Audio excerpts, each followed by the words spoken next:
저를 비롯해서 이 동양 여자들한테는 이 갑상선 기능이 떨어지는 갑상선 저하증이 꽤 많습니다. 저 같은 경우도 30 중반에 카이저 병원에서 제가 파트너로 될 때 이제 신체 검사를 다 하더라고요. 그래서 자기네들이 이제 파트너를 할 의사니까 뭐 혹시 무슨 병이 있나 이런 걸 갖다 이제 알아야 치료도 하고 그럴 테니까 유태인이 여자 의사가 그때 제 이제 검사를 하는데 저를 보더니 여기 목에 뭐가 좀 덩어리가 있지 않냐요. 그러면서 자꾸 침을 삼키라고 그러더라고요. 그래서 저는 그런 건 모르겠다. 어쨌든 침을 삼켰더니 자기 보기에는 이게 뭐가 조금 이렇게 올라갔다 내려갔다는 게 있답니다. 그래서 어쨌든 피 검사를 했는데 아닌 게 다르라 그 속에 조그만 그 무슨 메스가 있었더라고요. 하시모토스 고이터 자기 그 몸에서 이걸 적이라고 생각해가지고 자꾸 거기를 갖다가 이렇게 파괴하려고 그러는 작용을 하기 때문에 생기는 갑상선 저하증 그런 것이 저도 모르게 있었던 거죠. 그래서 그때부터 저는 지금까지 20몇 년을 계속 그 갑상선 호르몬을 그때 이제 태블릿으로 만들어서 계속 하루에 한 번씩 먹거든요. 그래서 지금은 뭐 갑상선 기능 정상적입니다. 여러분 안녕하십니까? 정신과 의사 수전정입니다. 제가 그동안에 이제 조울증에 대한 영상을 많이 내보내고요. 그 리튬 트리트먼트에 대해서도 이제 여러 번 언급을 했었는데 환자분들하고 가족들 중에서 리튬을 쓰다 보면은 이제 그 갑상선 기능이 좀 떨어지는 수가 있어서 그것 때문에 걱정들을 많이 하세요. 그 갑상선 호르몬이 하는 일은 뭐냐면요.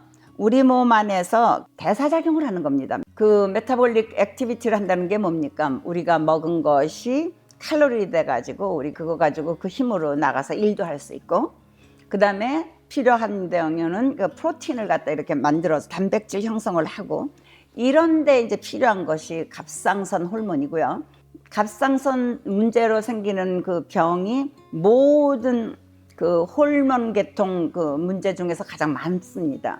그리고 특히 제가 말씀드린 대로 동양 여자들에서는 이 갑상선 저하증이 많고요. 이제 갑상선 검사를 할 때는 대개 세 가지가 합니다. 하나는 free T3, 하나는 free T4, T라는 건 타이로이드 호르몬, 그 다음에 타이로이드 스티뮬레이팅 호르몬, TSH. 세 가지를 하게 됩니다. 여러분들이 이제 피 검사하시면 그 세 가지가 쭉 나옵니다. 그러면 T3나 T4는 뭐냐? 그러면은 프리로 타이록신이 이렇게 돌아다니는 건데 대개 모든 타이로이드 호르몬은요, 이 프로틴에 가서 딱 이렇게 붙는 됩니다. 그래서 프로틴에 가서 붙는 거는 그거는 이 일을 직접적으로 할 수가 없죠. 이게 프리해야지만 어디 들어가서 일을 하니까.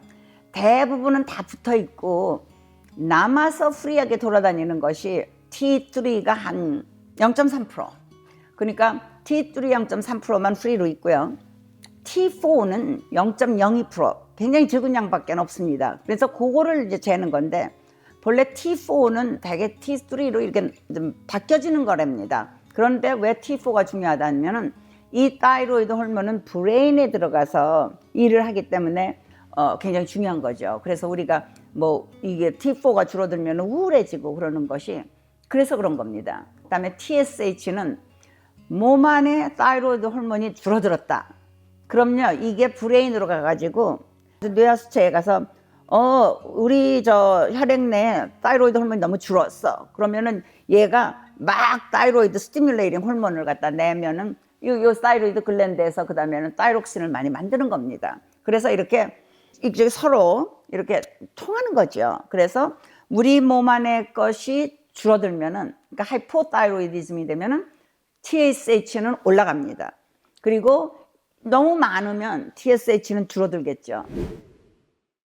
이걸 갖다 이제 검사하는 방법은 이제 아이오다인, 그 요도, 거기가 이제 이걸 타이로이드 호르몬 만드는 데 굉장히 중요하다고 합니다. 그래서 요도에다가 저기 레이디오 액티브한 그 동위원소를 딱 붙여가지고 여기 조사를 하면은요, 이제 약을 먹어가지고 그리고 여기서 이제 스캔을 하는 거죠. MRI라던가 뭐 캣 스캔을 해가지고 이걸 보면은 요도가 많은 거는 이게 항진증인 거고 요도가 좀 줄어들어 있으면 그건 저하증이고 이렇게 해서 진단을 하는 거죠. 언제 그럼 이런 경우가 많이 생기느냐? 요도가 이제 많이 나오지 않는 산악지방, 이 요오드가 미역이나 김이나 이런 해산물에 많으니까요. 이 미국 같은 데서는요, 소금에다가 이 요오드를 미리 첨가를 시킵니다. 그래서 미국에 사는 사람들은 그 소금에 있는 요오드를 통해서 자기가 알지도 못하게 요오드를 많이 섭취하게 되니까 병에 걸릴 필요가 없습니다. 그러나 저 같은 경우는 왜 갑상선 저하증이 생겼냐면은, 그거는 면역 항체가 좀 바보같이 자기 자신의 그 갑상선에 대해서 와, 이거 우리의 적이 들어왔거나 그러고 자꾸 가서 이걸 파괴하려고 그래요. 그래서 저하가 생기는 거고요. 저 같은 경우는 그러니까 이 갑상선 저하증도 있지만 관절염도 있거든요. 관절염은 왜 오냐면은 내가 가지고 있는 조인트를 우리 몸에서 적인 줄 알고 자꾸 여기를 갖다 파괴하려고 그러니까 그것 때문에 이제 관절염 증상이 오는 건데요. 이런 경우가 이제 꽤 많습니다. 자기 그걸 어터이뮨 디지즈라고 그러죠. 자신의 면역체가 자기 자신의 몸을 향해서 못되게 구는 거죠. 이 유병률은 여자는 한 2%에서 오고 100명이면 2명에서 오고요. 남자는 0.1%, 그러니까 1000명에 1명 온답니다. 그래서 갑상선 문제가 훨씬 여정이 많은데, 이제 그게 갑상선 병으로 될 때까지는 아니지만 서브클리니컬, 임상적으로 바깥에는 안 나타나고 올 수 있는 그런 저하증도 있는데, 그거는 여자에서 7.5%, 7명 반에서 오는 거니까 많은 거죠. 남성에서는 3%가 온답니다. 그러니까 이것도 조금 조심해야 되는 거죠. 서브클리니컬하게 자신은 모르지만 언제라도 올 수가 있는 그런 상태죠. 그리고 이제 여성에서는 나이가 많아질수록 이게 좀 많이 오고, 갱년기 그 이후에는 여성 중에서 5명에 1명이 올 수가 있대요. 20%. 그러니까 여성들은 가서 갑상선 검사를 하시는 게 좋습니다. 왜냐면 이게 떨어지면 자기도 모르게 우울해지고 그러거든요. 그 다음에 임신 중에도 이게 이제 저 오기 쉬운데, 어떤 임산부가 원인이 없이 자꾸 유산을 하는 사람이 있다. 이런 경우는요, 이 여자분에게 갑상선 저하증이 있거나 서브클리니컬하게 잘 나타나지는 않지만 마일드하게 있는 경우가 있답니다. 이런 경우에 유산이 많다고 합니다. 그래서 이런 분들은 꼭 갑상선 검사를 하셔가지고, 치료는 참 쉽거든요. 그냥 약을 잡수시면 되는 겁니다. 태블릿으로 만들어진 갑상선 호르몬을 쓰는 거죠. 그래서 이제 만일 갑상선 저하가 왔다 그러면은 이 대사 문제가 많이 이렇게 줄어들어 가지고 먹으면 그거를 활발하게 대사를 시켜 가지고 에너지로 나와야 되는데, 그걸 좀 못하니까 어떤 점에서는 이제 몸이 좀 뚱뚱해진 것이 이렇게 있겠죠. 쫙쫙쫙쫙 내보내질 못하고, 그 다음에 이제 뭐 소화작용도 좀 떨어지고요. 그 다음에 그 제가 말씀드린 그 아기 갖는 거, 그 리프로덕션, 이런 데도 문제가 올 수 있고, 스킨이 좀 드라이 되고 꺼끌꺼끌해져서, 이 헤어가 우리 스킨의 일부 아닙니까? 그래서 여성이 이게 머리카락이 윤기가 나고 반질반질하지 않고 이상하게 이게 좀 거칠고 이러면은 혹시라도 갑상선 저하증을 이제 의심할 수가 있는 겁니다. 그러다 보니까 메타볼리즘으로 해서 이게 에너지를 만들지 못해가지고 체중이 좀 늘어날 수가 있고요. 또 이게 이제 변비가 심해지고요. 저 같은 경우도 변비가 많이 심한데, 그리고 이제 그 추위에 대해서 예민합니다. 그래서 금방 추워지고요.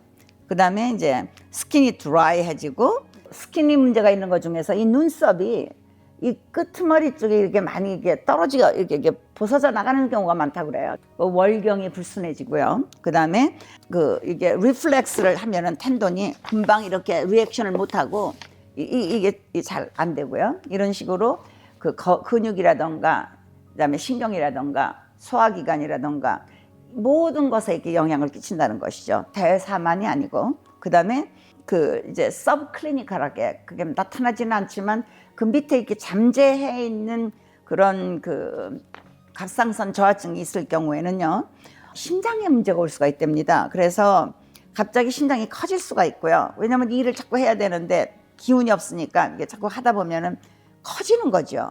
그리고 이러다 보면은 어떤 사람들은 이제 콜레스테롤도 좀 올라갈 수 있고, 트라이글리세라이드, 중성 리피드, 중성 지방도 좀 올라가고, 또 빈혈도 오기가 쉽다고 합니다. 그리고 정신과적으로서는 이제 이런 병이 있을 때는 여기 에너지가 좀 감소되고 의욕도 줄어들고 그러는데 다행히 저는 그 의사, 젊은 여자 의사가 발견해가지고 빨리 치료를 시작한 바람에 좀 그런 것들은 좀 저는 없습니다. 치료가 돼가지고. 치료가 안 되면 그런 문제가 생길 수 있습니다. 그래서 약간 우울해질 수 있고 모든 것에 흥미가 없어지고 그다음에 이렇게 어디 가서 가만히 앉아 있으려고 그러고 뭐 이렇게 활발하게 행동하는 것들이 좀 많이 없어지고요.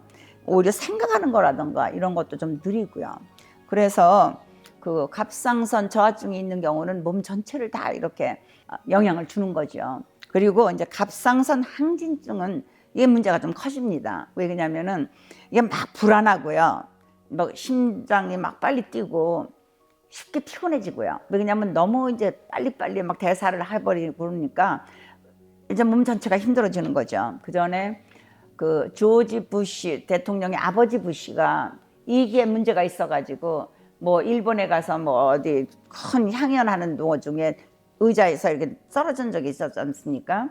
그리고 한 번은 이렇게 조깅하다가 쓰러진 적도 있었고 그래가지고 그때 막 많이들 놀라가지고 조사를 해보니까 갑상선 항진증이었죠. 그리고 그 집안에 그 부인 바버라 부시는요, 이게 눈이 툭 튀어나왔지 않습니까? 바세도스 병이라고 그래가지고 그것도 갑상선 항진증의 증상입니다.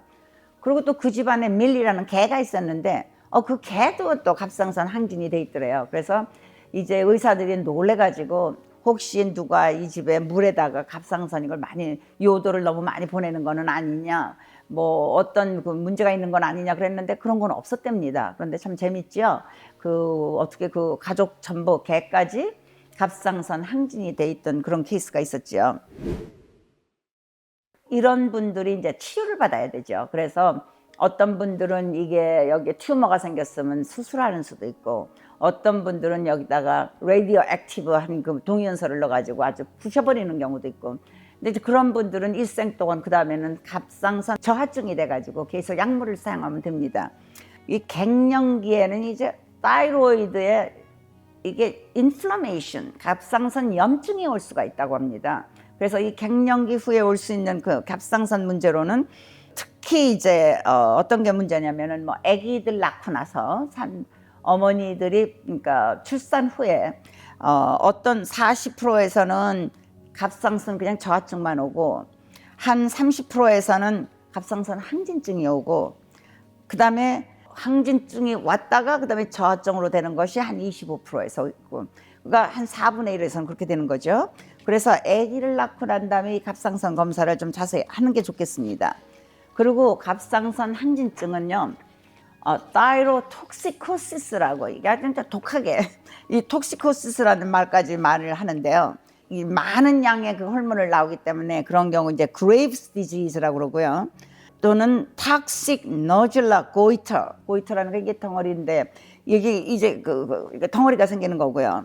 그다음에 이제 갑상선 아데노마, 그러니까 아데노마라는 것은 어떤 그 호르몬을 만드는 셀이 이제 암이 되는 그런 건데요. 그런 것도 오고 이런 식으로 이제 칼시노마도 오고 이런 때 그 타이로이드 스톰이 온다고 합니다. 그래서 타이로톡식 크라이시스 되는데 이때는 굉장히 생명이 위험한 경우죠. 그래가지고 가슴이 막 너무 뛰고 몸이 막 약해지고 막 힘이 없어지고 열도 나고요.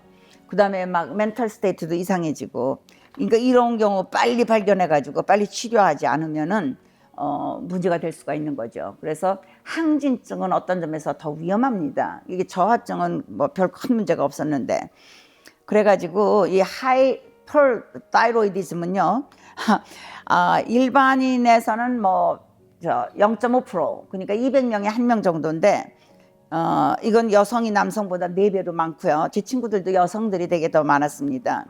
그리고 이거는 30대하고 40대에서 많이 온답니다. 아까 저하증은 나이가 많을수록 많이 왔는데 이거는 한참 사람들이 그 일을 많이 할 때 이런 게 오는 거죠. 출산 후에 오는 것들은 대개 1년 후에는 좋아진다고 합니다. 이게 호르몬에 관계돼서. 아까 제가 그 그레이브스 디지즈라고 말한 그 하이퍼타이로이디즘은요.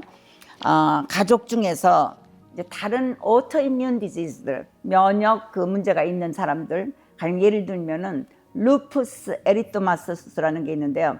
그거는 여기 루푸스 에리토마토스는 여자들이 많은데 여기가 발그스름하게 되고요. 얼굴에 이게 색깔도 변하면서 굉장히 이런 관절의 문제가 많고요. 이런 것이 시스테믹 에리토마토시스 그러면은 SLE라고 부릅니다. 루퍼스라는 게 오래 가고요. 굉장히 고생들을 많이 하십니다. 10년, 15년 있다 결국 그다음에 돌아가시는 분들이 있는데 이런 병이 있는 사람들 중에서 하이퍼타이로이디즘이 오기가 쉽답니다. 그다음에 이제 마이어스테니아 그래비스라는 그런 게 있는데 그거는 뉴럴로지컬 신경성 병이라 이건 드뭅니다. 그리고 이 하이퍼타이로이디즘이 있으면은 맥박은 증가하고 부정맥도 오고 더위에 굉장히 예민합니다. 그래서 더위를 못 참고 땀이 많이 나고요. 식욕 막 증가하는데 오히려 체중은 감소합니다. 왜냐면 먹은 걸 전부 다 대사시켜서 칼로리를 내보냈고 아까는 변비가 많았는데 이거는 대장도 막 열심히 이렇게 운동을 해가지고 대변을 자주 보고요. 월경 불순해지고 이것도 근육이 약화되면서 눈이 툭 튀어나온 거 아까 그 바브라 부시처럼 그다음에 이분들은 이게 툭 튀어나오면서 이게 블링킹이 잘 안 되고요. 그래서 이렇게 이제 증상이 보이고 정신과적으로는 불안하고 피곤하고 정서가 변화가 심하고 말도요 막 빨리 하고 어떻게 보면 매니아 환자 같이 보입니다. 그리고 뭐든지 빨리빨리 하고 어텐션 스팬이 좀 짧고 메모리도 좀 문제가 있고요. 그래서 어떻게 보면 매니아 같지만 이건 매니아 환자가 아니거든요. 타이로이드 환자죠. 그래서 공황장애가 아닌가, 사회불안증은 아닌가, 뭐 이런 식으로 다른 병하고도 이제 구별을 해줘야 됩니다. 특히 바이폴러 디스오더로 잘못 생각하는 수도 있고 어떤 사람들은 코케인이나 암페타민 때문에 중독된 사람이 아닌가 이렇게 생각하는 수도 있고 그렇습니다. 그래서 라디오 아이오다인 트리트먼트를 하거나 서저리로 이렇게 빼내거나 아니면은 그 아까 제가 말씀드린 그 출산 후에 생긴 경우는 어느 정도만 기다리면 많이 좋아집니다. 그래서 오늘은 여러분께 갑상선이라는 그 호르몬의 병이 왔을 때 어떻게 우리가 변하나 이 호르몬이라는 게 몸 전체를 좌우하고 정신, 육체 이런 걸 전부 다 하기 때문에 여러분들이 알아두시면은 혹시라도 이런 문제가 생겼을 때 너무 놀라지 않으실 것 같아서 리뷰를 했습니다. 오늘 제가 말씀드린 것이 도움이 되신다면 좋아요와 구독 그리고 알람 설정해 주시면 정말 고맙겠습니다. 안녕히 계십시오.